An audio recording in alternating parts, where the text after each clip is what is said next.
얼마 전에 미국에 새로운 대통령이 취임을 했습니다. 전 세계 이목이 집중됐죠. 이번 대통령이 좀 특이한 분 아닙니까? 그러니까 전 세계의 이목이 집중이 됐던 것을 우리는 기억하고 있습니다. 한 사람밖에 안 바뀌었는데, 대통령 하나밖에 바뀐 것이 없는데 사람들은 큰 관심을 가지고 기대를 걸고 있습니다. 어느 시대나 새로운 지도자가 등장하면 그에 대한 기대를 갖는 것은 매우 당연한 모습입니다. 특별히 시대가 어려운 때는 더 그렇죠. 시대가 어려우면 지도자에게 거는 기대가 더 큰 것이 당연지사입니다. 자, 그런데 이것은 요즘만 그런 것이 아니라 2000년 전에도 그랬습니다.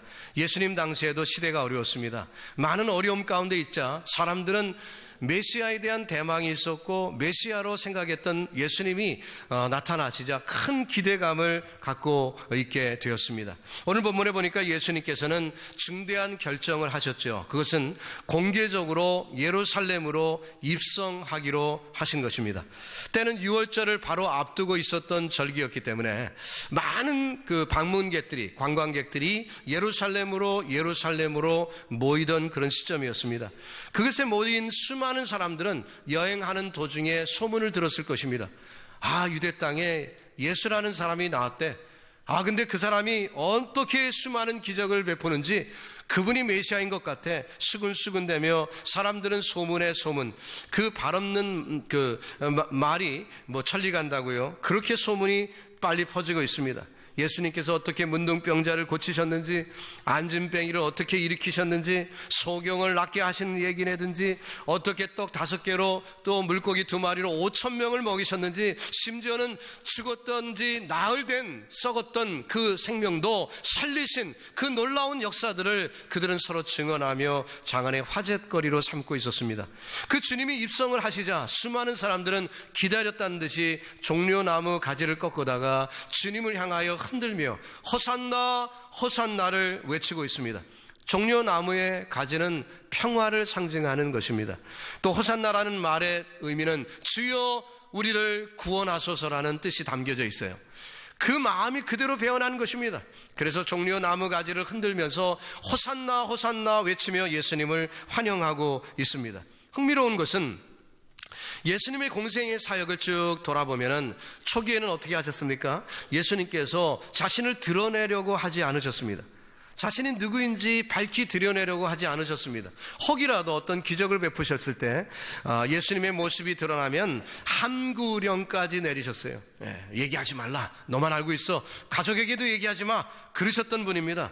기적의 떡을 먹이셨을 때는 어떻게 했습니까? 사람들이 억지로라도 예수님을 왕 삼으려 할 때 그 모습을 피하여 산으로 가셨던 것이 예수님의 모습이었죠. 근데 오늘은 다릅니다. 오늘은 공개적으로 예루살렘에 입성하십니다. 예수님께서 자신을 이렇게 노출하신 이유는 무엇일까요? 왜 주님께서 과거의 행동과 다르게 이렇게 행동을 하셨을까요? 예수님께서는 어떤 일을 하시든지 간에 일관적인 어떤 룰을 가지고 일을 하셨습니다. 그냥 하시거나 혹은 갑자기 어떤 결정을 하거나 그런 것이 아니라 언제나 계획 가운데 원리 속에서 행동을 하셨어요. 크게 중요한 2가지가 원리가 있는데, 하나는 뭐냐면 어떤 일을 하든지 하나님을 기쁘시게 하는 것입니다.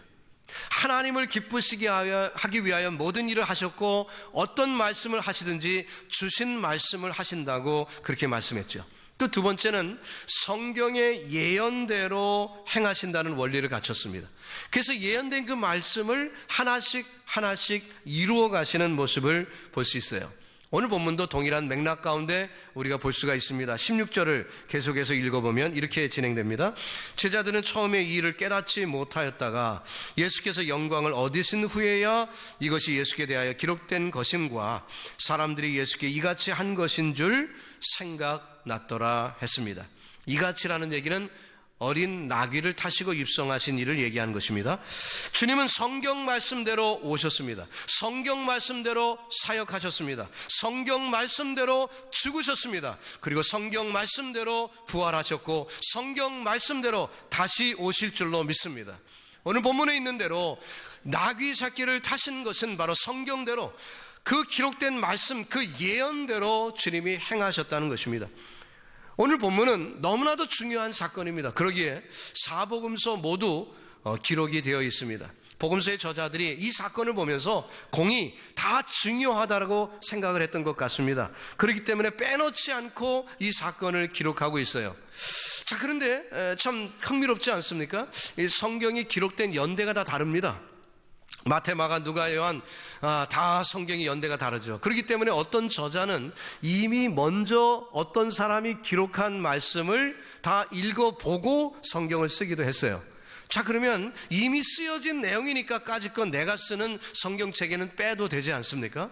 거기에 이미 있으니까 빼고 싶은 그런 충동이 있겠죠. 그런데 불구하고 이 사건은, 이 나귀 타신 이 사건은 네 복음서에 똑같이 나왔다는 얘기는 상당히 중요한 말씀임에 틀림이 없다는 거예요. 그래서 우리는 주의를 집중하고 이 말씀을 볼 필요가 있습니다. 근데 관찰해 보면요, 특징적인 것이 있어요. 마태, 마가, 누가복음에 기록된 말씀과 이 요한복음에 기록된 말씀이 조금 다른 것이 있습니다. 무엇이 다르냐면 마태, 마가, 누가복음에는 이 사건을 그냥 기록하고 있는데 요한복음에는 유독 나사렛 사건과 이 사건을 연결짓고 있다는 것입니다. 마태, 마가, 누가는 그러지 않았어요. 그러나 요한복음엔 특별히 우리가 몇 주 동안 살펴봤던 그 나사렛 사건, 죽었다 살아난 그 나사렛 사건과 이 본문을 바로 뒤에 연결 지을 뿐만 아니라 오늘 이 사건에 호산나하고 수많은 사람들이 모인 것까지도 나사렛 사건이 있었기 때문에, 그랬기 때문에 수많은 사람들이 모였고 수많은 사람들이 호산나 외치게 되었노라고 오늘 요한복음 그 뒤에 우리가 쭉 읽어보면 17절 18절에서는 연결해서 기록하고 있습니다. 자, 예수님의 입성의 사건을 나사로 사건하고 이렇게 비교하고 있는 이유는 뭘까요? 굳이 왜 요한이 이 두 사건을 연결 지으려고 했을까요? 여러분 한번 생각해 보면은 그 나사로의 사건과 지금 그 예수님이 결국 예루살렘에 입성하여 십자가 지시고 부활하는 이 전체 사건이 오버래핑되는 뭔가 공통점이 있더라는 거예요. 한번 생각해 보세요. 요한이 지금 호산나 호산나 하고 예수님이 입성하시는 그 순간 자신도 아무 생각 없이 호산나를 외쳤을 것입니다. 아무 생각 없이 군중 속에 섞여 있었습니다. 그러나 예수님은 결국 십자가 위에서 죽습니다. 그때 제자들의 반응은 무엇이었습니까? 한결같이 낙심하여 좌절 가운데 있었습니다. 어떤 일도 벌어지지 않을 줄로 알았어요. 마치 베다니의 나사로 집의 상황과 흡사하지 않습니까? 질병에 걸렸을 때 예수님이 오시면 뭔가 해주실 줄 알았는데 막상 나사로가 죽었습니다. 예수님은 지체하셨고 나사로는 죽었습니다. 끝났다고 생각했습니다. 그래서 나사로의 모든 가족 식구들과 주변 사람들은 심통한 좌절을 맛보고 그들은 아무 소망 없이 주저앉아 있었습니다. 너무나 비슷하죠. 나흘이나 되어 시체는 이미 썩어 들어가고 있습니다. 그들은 모두 포기 상태에 있었습니다. 예수님이 무언가 하실 것으로 기대하고 있는 사람은 아무도 없었습니다. 그러나 예수님은 무덤에 가시더니 돌을 열게 하고 나사로야 나오너라 외쳤을 때 나사로가 살아납니다. 십자가 이후에 제자들은 낙심하였습니다. 따르던 모든 무리들은 이리저리 뿔뿔이 흩어지고 있었습니다. 시름에 잠겨 있었습니다. 아무 사건도 일어나지 않을 줄 알았어요. 누구도 기대한 것이 없었습니다. 그러나 안식 후 첫날 주님은 약속대로 부활하셨습니다. 요한은 그 일을 경험하면서 자기의 어리석음을 뼈저리게 느꼈을 것입니다. 아니, 나사로 사건을 통해서 주님이 우리에게 알게 해주셨는데 아무 일도 벌어지지 않을 것 같은 그 순간에 예수님이 나사로를 살리셨듯이 예수님이 십자가 지시고 죽은 상태에 아무 일도 벌어지지 않을 것 같은데 주님이 부활하심으로 영광 받으신 이 사건은 그대로 일맥상통한 오버래핑되는 정말 똑같은 일이었음을 이 요한은 깨닫게 된 것입니다. 그러기에 이 사건을 별개 사건으로, 십자가 사건과 나사로 사건을 별개 사건으로 놓기보다는 두 사건을 연결짓기를 원했고 또 오늘 저와 여러분에게 이 사건을 보여주시고 있는 것입니다. 히브리서 3장 1절에 있는 말씀 맨 마지막 부분에는 이런 구절이 나옵니다. 예수를 깊이 생각하라. 그야말로 요한은 예수님을 깊이 생각하다 보니 이 나사로 사건이 예사 사건이 아니었으며 그냥 흔하게 벌어졌던 이적 사건이 아니었으며 이것은 분명한 표적이요, 이것은 예수님의 십자가를 예표한 사건임을 그는 알게 된 것입니다. 예수님을 깊이 생각하다가 깨닫게 된 그 사건을 지금 오늘 본문의 복음서에 그는 기록하고 있는 거죠. 오늘 이 시간 이 말씀을 똑같이 대하고 있는 사랑하는 성도 여러분, 저와 여러분이 이 말씀을 대할 때 어떤 자세로 대해야 될까요? 우리 역시도 예수님을 깊이 생각하며 이 말씀을 깊이 상고할 때 이 사건은 단지 우연히 벌어진 어떤 2000년 전의 사건이 아니라 바로 나를 위한 구속의 사건이요, 나를 위하여 예비하신 일이요, 주님의 대속으로 돌아가신 그 사건은 나를 살리신 사건임을 믿습니다. 그 은혜 속에 믿음으로 승리하는 우리 모두 되기를 주님의 이름으로 축원합니다. 호산나 호산나 외치던 자들은 바른 동기 가운데 예수님께 나왔던 것은 물론 아니었습니다. 단지 그들은 현실적인 필요에 의해서 메시아를 필요로 했던 것이지요.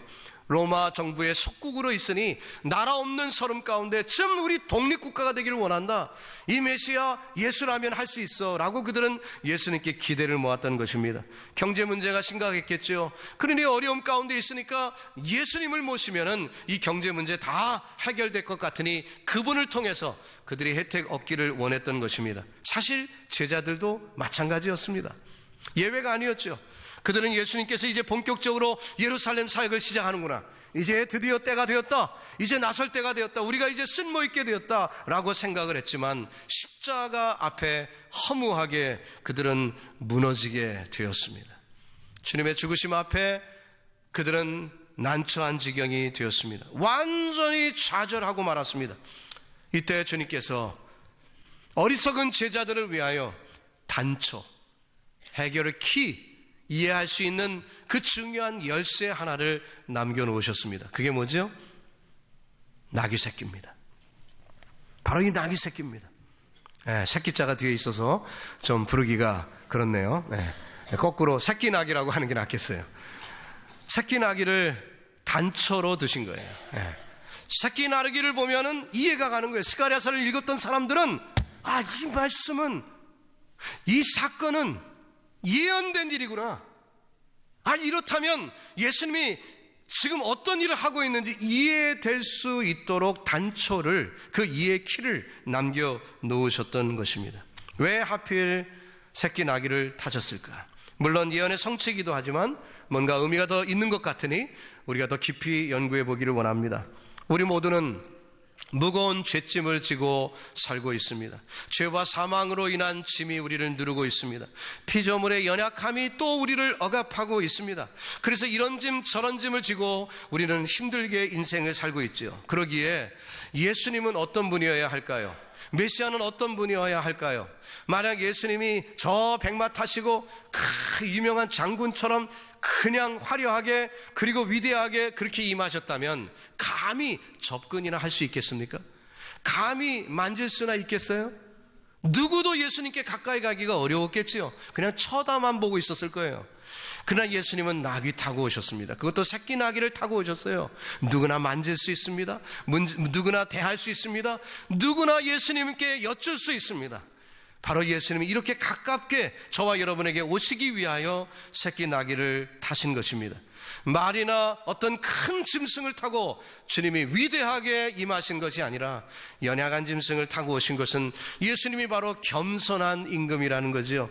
주님은 언제나 저와 여러분과 함께 하시며 우리가 필요할 때 늘 주를 향하는 순간에 기다리셨다는 듯이 우리를 향하여 그 얼굴을 드시는 우리 주님이심을 믿습니다. 겸손하신 분이죠. 그분은 저와 여러분이 언제나 대할 수 있는 분이에요. 식사 시간에도 초대할 수 있는 분이고 우리가 길을 갈 때도 만날 수 있는 분입니다. 언제나 대할 수 있는 분이 겸손한 임금 예수님. 우리가 무거운 죄짐을 가지고 지쳐 있습니까? 삶이 외로워요? 고독합니까? 해결이 되지 않는 문제들이 있었나요? 주님께 말씀하십시오. 주님은 나귀 타고 오셨습니다. 주님은 우리처럼 비슷한 모습으로 계십니다. 겸손한 모습으로 우리의 말에 귀를 기울이고 귀담아 들으실 거예요. 여러분, 오늘도 그 주님 앞에 나오신 줄 믿습니다. 우리의 간구를 어리석다 외면하지 아니하시고, 그까진 얘기는 무슨 얘기냐, 우리를 이렇게 무한하게 만들지 아니하시고, 주님은 우리에게 귀를 기울이시고 우리의 소리를 들으십니다. 여러분, 그 하나님과 동행하는 놀라운 축복을 누리시기를 예수님의 이름으로 축원합니다. 주님은 나귀를 타셨는데 특별히 새끼 나귀를 타셨습니다. 아직 멍에를 메어보지 않은 짐승입니다.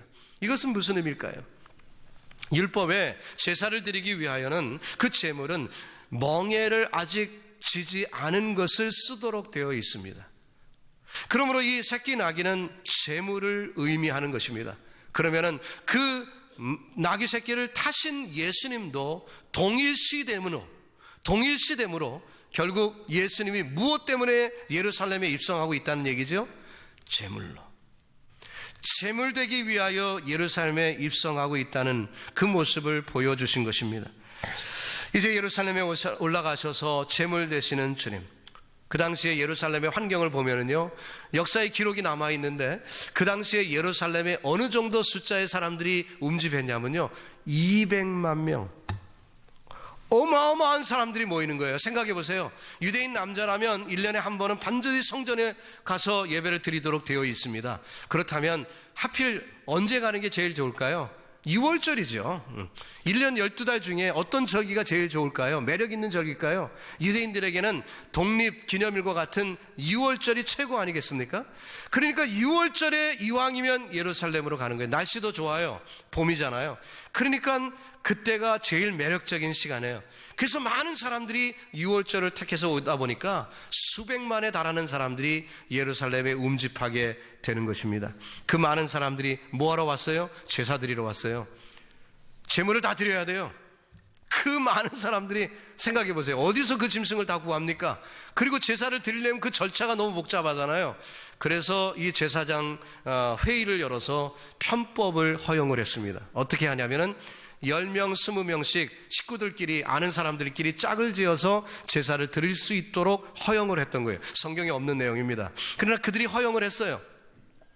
그래갖고 그 당시에 모인 사람들이 10명, 20명씩 짝을 지어서 제물을 드립니다. 아무리 많이 20명이라고 가정하고 200만을 나누면은 얼마예요? 10만이죠. 아무리 적게 잡아도 10만 마리 이상의 제물이 드려지는 절기가 6월절입니다. 예루살렘 부근이요, 다 피비린내가 나는, 하필이면 그때입니다. 그 위대한 날, 그 엄청난 절기, 바로 그날 주님이 대속 제물이 되신 것입니다. 분명 그 죽음은 대속의 죽음이었습니다. 예수님도 하필 죽으실 날을, 십자가 지시는 그 날을 다른 절기로 택하지 아니하시고 6월절 어린 양으로 택하신 것은 대속, 대신 지불하고자 하신 그 의미를 이루고자 하심임을 우리는 알 수가 있습니다. 베드로전서 2장 24절에 이런 말씀이 기록되어 있습니다. 친히 나무에 달려 그 몸으로 우리 죄를 담당하셨으니 이는 우리로 죄에 대하여 죽고 의에 대하여 살게 하려 하십니다. 우리 주님은 저와 여러분을 살리기 위하여 제물된 줄로 믿으시기 바랍니다. 그렇다면 우리의 죄는 이미 속함을 받은 줄로 믿습니다. 사람들은 예수의 피가 그런 권세가 있는 줄 몰랐습니다. 여러분, 혹시 아직도 무거운 죄짐으로 인하여 괴로워하시는 분들이 있습니까? 주님이 대신 지불하셨습니다. 자유하시기 바랍니다. 죄값은 이미 지불이 되었습니다. period. 끝난 거예요. 지불이 되었습니다. 자유하시고 믿음으로 승리하기를 주님의 이름으로 축복합니다. 아이고, 나까지 것이, 내가 매일 죄를 짓기를 밤낮 그냥 물 마시듯 그렇게 죄를 짓고 있는데 내까지 것이 무슨 일을 할 수 있나? 괜찮아요. 주님이 대속하셨습니다. 주님이 대신 지불하셨습니다. 여러분과 저에게 베푸신 그 은혜를 누리시고 믿음으로 힘있게 나아가시기를 바랍니다. 여러분, 이유 있는 고난을 겪으시기 바랍니다. 이유 있는 고난, 억지로 당한 고난도 혹시 필요하겠죠. 하지만 그것보다 이유 있는 고난, 스스로 선택한 고난을 한번 당해보세요. 유익한 것입니다. 내가 주를 위하여, 하나님의 영광을 위하여 말을 키우지 않습니다. 결단하죠. 그때 그날을 지키시는 하나님의 은혜를 맛보시라는 거예요. 내가 돈을 목적으로 하여 비즈니스를 하지 않았지만, 선한 목적으로 비즈니스를 하였지만 하나님이 주시는 은혜를 누리시라는 거예요. 그것이 성도다운 모습인 것입니다. 하나님께서 주시는 그 오묘한 섭리 누리시기를 주 예수님의 이름으로 축복합니다. 자기 힘을 의지하는 것은 위험한 것입니다. 교만은 패망의 선봉이죠. 그렇기 때문에 주님은 나귀 타고 오신 거예요. 특히 어린 나귀, 새끼 나귀를 타신 것은 아무리 힘이 없고 빠르지도 못한 나귀지만 주님의 모습을 보여주기에 가장 적당한 짐승이었던 것입니다. 당시 상황은 어땠습니까? 예수님의 입성을 무리들이 환호할 때 그 일을 놓고 가장 긴장했던 무리들은 누굴까요? 로마 정부 관계자들이겠죠? 혹시라도 밀란이 일어나면 어떻게 할까? 200만이나 모였는데 저 사람들이 낫 들고 칼 들고 일어나면 우리는 꼼짝없이 당할 텐데 그들은 긴장했을 것입니다. 주시했을 것입니다. 병력을 투입하고 그 모든 것을 관찰하고 있습니다. 근데요, 한쪽에서 요란한 소리가 들립니다. 가보니까 호산나 호산나, 뭐 대단한 군중이 모여서 어떤 누군가를 환영하고 있습니다. 야, 이거 큰일 났다. 가봅니다. 가보았더니 어때요? 겨우 입장하는 폼이 새끼 나귀 타고 삐기닥 하고 들어오는 거예요. 이 모습을 본 로마 병정들이 어땠을까요? 피식 웃었을 거예요. 아이고, 저까지 거 타고 뭘 하겠다고. 네. 사람들이 많이 모이고 메시아를 이렇게 환영하니까 이야, 대단한 사람이 나타났나 보다 하고 긴장했는데 나귀 새끼 타고 들어오시는 예수님의 모습을 보고 그들은 긴장 해제 뭐 이렇게 됐을 것입니다. 물론 나귀 타고 입성하신 것은 스가랴 9장의 말씀을 이루려 함이었습니다. 9장 9절, 시온에 따라 크게 기뻐할지어다, 예루살렘에 따라 즐거이 부를지어다. 보라, 내 왕이 내게 임하나니 그는 공의로우며 구원을 베풀며 겸손하여 나귀를 타나니 나귀의 작은 것 곧 나귀 새끼니라 라고 말씀했어요. 왜 새끼 나귀를 타셨다고요? 겸손하기 때문에, 겸손하시기 때문에, 누구든지 만지시기 위하여, 누구든지에게 열려주시기 위하여, 누구든지를 대할 수 있기 위하여, 성도라면 누구나 예수님께 나아갈 수 있게 하기 위하여 주님은 나귀 새끼를 타신 것입니다. 이렇게 오신 예수님께서는 장차 한 번 더 오실 것입니다. 과거에는 나귀 타고 구속주로 오셨지만 그러나 미래에 장차 오시는 그 모습에 대해서 요한계시록은 상징적으로 어떤 짐승을 얘기하고 있습니다. 그때는 무슨 짐승을 타고 오신다고 했냐면요, 말을 타고 오신다 그랬어요. 요한계시록 19장 11절입니다. 또 내가 하늘이 열릴 것을 보니 보라, 백마와 탄자가 있으니 그 이름은 충신과 진실이라. 그가 공의로 심판하며 싸우더라. 다시 오실 예수님은 심판주예요. 통치자예요. 그렇기 때문에 말을 타고 오시는 상징적인 표현이죠. 과거 2000년 전에는 예수님이 나귀 타고 오시지, 그 나귀 새끼를 타고 오셨는데 이제 앞으로 오실 주님은 통치자요 심판자이기 때문에 그 모습을 상징하는 것은 걸맞는 짐승이 말이라는 거죠. 그것도 백마라는 거예요. 여러분, 정복자로 심판자로 오시는 주님, 지금 스가랴의 예언이 2000년 전에 그 예언이 이루어졌다면 요한계시록의 예언도 앞으로 이루어질 줄로 믿습니다. 나귀 새끼를 타신 그 예언이 이루어졌다면 백마 타고 오시는 그 예수님의 예언도 반드시 이루어질 줄로 믿습니다. 주님은 심판주로 오실 것입니다. 같은 스가랴의 말씀에 또한 계속해서 읽어보면 12장 10절에 이런 예언의 말씀이 나옵니다. 내가 다윗의 집과 예루살렘 거민에게 은총과 간구하는 심령을 부어주리니 그들이 그 찌른 바 그를 바라보고, 누구예요? 메시아죠. 예수님이에요.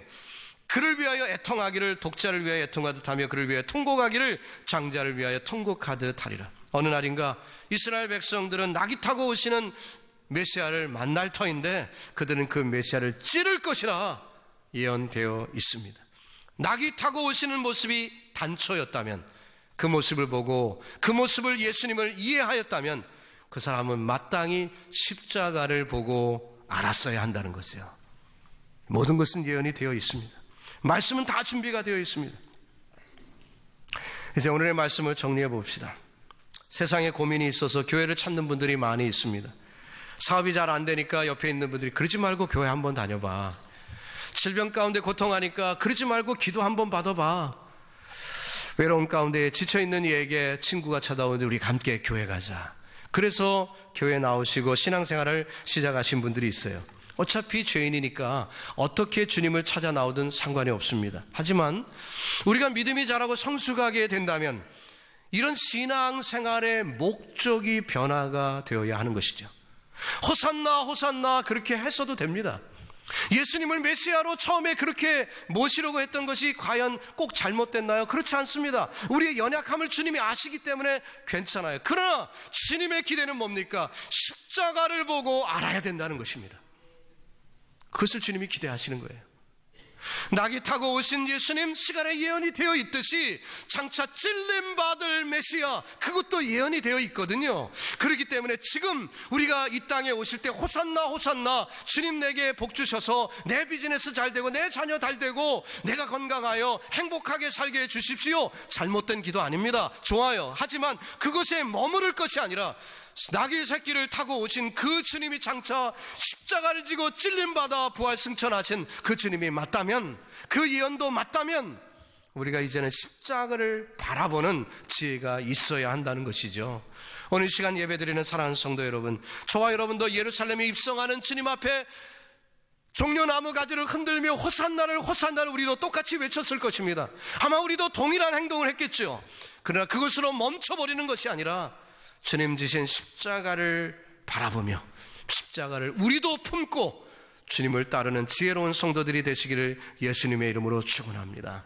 예수님은 겸손히 나귀 새끼를 타시며 그렇게 모습으로 우리에게 오셨어요. 우리 겸손하신 예수님을 깊이 생각해 봅시다. 언제나 내가 권고하여 부르기만 하면 응답하시고 부르기만 하면 대답하시는 우리 주님, 또 뿐만 아니라 그분이 십자가 지시고 나를 위하여 대속의 제물로 돌아가셨기에 내가 죄에서 자유함을 받아 이제는 또 다른 십자가를 향하여 견고하게 한 발짝 한 발짝 옮겨놓기를 주님은 기대하고 계세요. 여러분, 그 방향으로 십자가 지기를 기뻐하는 그 선택한 고난, 이유 있는 고난을 맞으면서 힘있게 나아가는 의의 백성들 다 되기를 우리 구주 예수님의 이름으로 축원합니다.